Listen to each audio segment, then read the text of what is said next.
Hello everyone, I'm Ishani, design team member at Craft Angles. Are you new to card making and wondering what are clean and simple cards? Or are you someone who struggles with when to stop adding to a card? If you're saying yes, then this video is definitely for you. If you follow me on social media, you know I love clean and simple cards. And today I'll tell you how I design my cards and give few tips along the way as I create. Everyone has their way of making clean and simple cards, but there are few rules which I try to follow or at least have it in my mind when I design my cards. Today I'm showing you 3 cards and talking about these rules and how they help you design your cards. The most accepted definition of clean and simple is empty, non-patterned, white space with a focal point and limited layers. On these cards I don't have the whole card panel covered, but the designs and the scenes are at a definite place which makes it the focal point of the card. You must have heard about the rule of thirds. So for clean and simple cards, we try to use 1/3 of our area. On this card here, everything is in the center. On this, we have everything at the corner. And for this, on the edge of the card. Also, when we speak of white space, it doesn't have to be white in color. It can be any color. It just has to be empty space, like for this blue card. Everything is on the right edge. You can have your design on any of the 4 sides of the cards. I'll show you a few more examples. Like I have this card which covers the left edge of the card. It has color, texture, but majorly it is clean and simple and easy to recreate. Then on this card I have the design at the bottom of the card. And here I have my little scene on the topmost edge.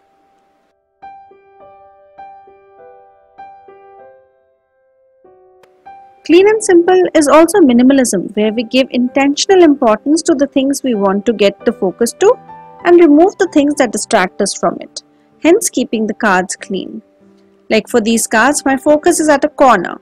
I have this card and these two with the design at the corner of a card. And then there are these examples where I have grouped my elements in the center to bring the focus to one point. I hope this has helped you understand a little about designing. Now let's see how we can implement these rules as we make the cards and also play with some techniques. For my cards today, I'm going to use a stamp set called Rain or Shine by Craft Angles, and I'll be doing some coloring on Strathmore Bristol paper. I usually take the amount of paper required for my card and then keep the rest of the pieces inside the pad so that the next time when I need paper, I may use the scraps for the next project. I'm using this paper as I plan to do all the coloring with water-based markers, Zig Clean color brush pens. I will also be doing an evergreen technique, paper piecing, with this pattern paper called Super Kids by Craft Angles. I start with stamping my cute chick in the umbrella on the paper, and I use the same stamp to stamp the umbrella part on the Craft Angles pattern paper. And then I cut the pattern paper in a way that only the umbrella is cut out so that I can later paper piece it on my stamped image. I'll be doing some zig coloring because it's one of the easy methods of watercoloring. I'm going to speed it up. I kept my color palette to primary colors as I plan to give blue on my background. So my background will be blue, the chick is yellow and the umbrella is red.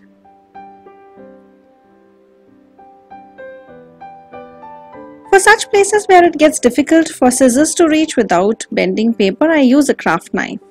I go ahead and adhere my umbrella and color the handle. And also to give some interest to the umbrella, I take a dark red pencil and create some depth. And like always, I take a black pen and go around the edges of my cutout image. Next, for the background, I plan to do some alcohol ink technique, and Craft Angles has a special paper which is non-porous and waterproof and perfect for all kind of alcohol inks. And though I would have loved to use this, I will have to wait for another time because I also wanted to show you that dual texture paper by Craft Angles is perfect for light alcohol ink techniques too. I have a top folding note card from dual texture paper and I'm going to put some blending solution first on the corner and then I drop some blues. I'm just experimenting, and as I do so I get some extra splatters that I try to remove with blending solution, but I need to cover them up when I'm planning how to arrange my cute chick image. So you can always experiment as you're making a card, also covering up your mistakes and hope it works. As I plan to cover the other splatter, I take the sentiment "I love you rain or shine" and take a scrap of white paper on which I'm going to stamp the sentiment with black ink. I check the size and I cut the excess paper with a craft knife. And to finish my card, I mount my cute chick on 3D foam tape and also adhere my sentiment with the foam tape covering my splatter. And here we have a clean and simple card where the design is focused on one of the corners. So you see, you can have a clean and simple card and pack your card with techniques like we did alcohol ink background and paper piecing for this cute card. For the next card, I'm using this little chick with an umbrella, and I'm going to do the same as I did for the previous card, stamp it on Strathmore Bristol paper, and the way I colored my previous image, I'm going to color the same with zig markers. But for this, I'm not going to do any paper piecing, and as I'm coloring it red, I realized both my cards have red umbrellas and I should have thought a little differently, but I think the color wheel in my head told me that because I wanted it to have a little scene and everything in the background would mostly be in blue, I automatically chose the color red, yellow and blue. In this case also, I may say they are the primary colors, but also notice that they make a triad. These are the colors which are equally spaced from each other on the color wheel. For making my background scene, I'm using circle masking stencil by Craft Angles, and I've taken the mid-size circle and adhere it to my dual textured cardstock, which I have made into a note card.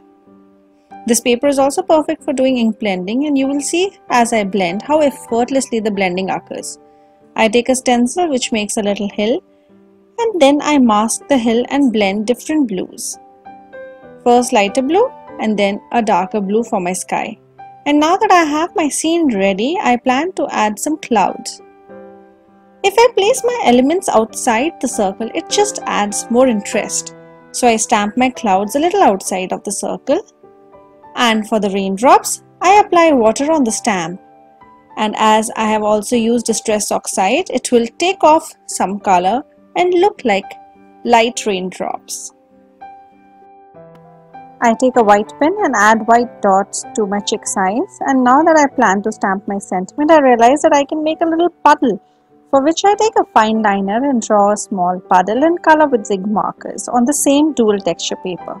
So you see, this paper is good for ink blending, for alcohol ink backgrounds, even for Copic markers or any other alcohol ink markers, and works wonderfully well with zig markers too. I stamp my sentiment with the black ink and mount my chick with the umbrella over the puddle with foam tape. And here is another clean and simple card, different from the previous one, including different techniques like ink blending, water stamping, and adding your own hand-drawn image for this adorable card.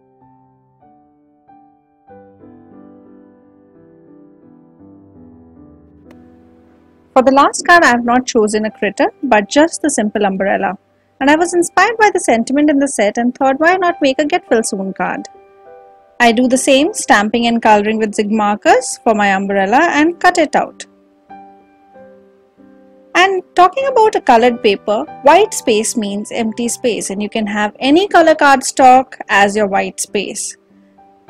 This one is a very quick and simple card. I apply anti-static powder and stamp my clouds, raindrops and sentiment with Versamark ink and emboss it with white embossing powder. Then I take my umbrella and adhere it with glue on my card. So essentially, if I had used a white colored cardstock and stamped everything on it, it would have been a one-layer card. Because I have stuck a cutout umbrella and stuck on it, it is no more a one-layer card. And also I wanted to use this lovely drops by Craft Angles in clear quartz that mimic raindrops. And that would have defied the rules of a one-layer card. This way you can make many cards at a time, as these are very quick to make and take Just some time in your mind perhaps, but very easy to recreate. Let's go over again through the points to remember while making a clean and simple card. First, remember to have a lot of white space.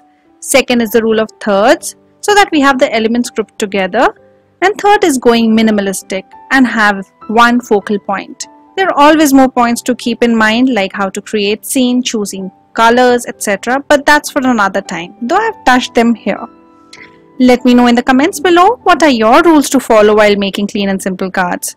Don't forget to see my previous videos for more ideas on card making, and if you like this video, do not forget to subscribe to the channel for more creative ideas for your paper crafts. Thank you for watching, stay safe and happy crafting. Bye bye.